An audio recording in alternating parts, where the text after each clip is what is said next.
Clutch cable එක කඩලා ගියා කියන්නකො. දැන් ඉතින් දාගන්න ඕනේ කොහොමද? ගෑරේජ් එකට යන එක තව දානවා. තාම ගෑරේජ් කරලත් නැහැ උදේ පාන්දර නිසා. කරුවලයිනේ. දැන් එළියයිනේ. ස්ක්‍රූප් නියන් 3-4ක්ම තියෙනවා. තියෙන ඔක්කොම මේ මල් ඒවා කියන්නකො. මොකද්ද කරන්නේ ඉතින්? පිහින්වත් ගේමක් ගහගමු.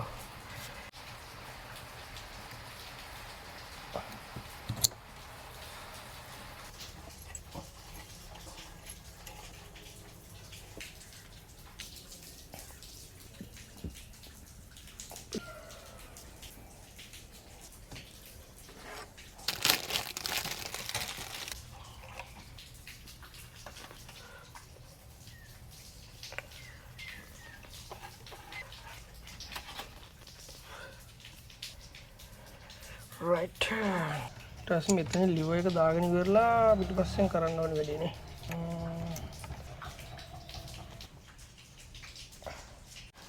කතරේ දැන් පිටිපස්සෙන් තමයි වැඩේ තියෙන්නේ. මදිනේ. හරි ඇති නේද? ක්ලච් එක නම් ඇවිල්ලා තියෙන්නේ හරිද? මේ. නම් හරියයි. වැඩේ නම් හරියයි. ට්‍රයිල් එකකින් යමු බලන්න. පේනවනේ. අපි කේබල් එකක් දාන්න ගියා. මජන් නාගෙන ඉන්නේ. තව මොන හරි මේක රිපෙයාර් ටිකක් කරත් එහෙම කොහොමද? ඊට අපි අඳුර ගන්නත් බැරිවේ කලුම කළු එක. අවුලක් නෑ වගේ.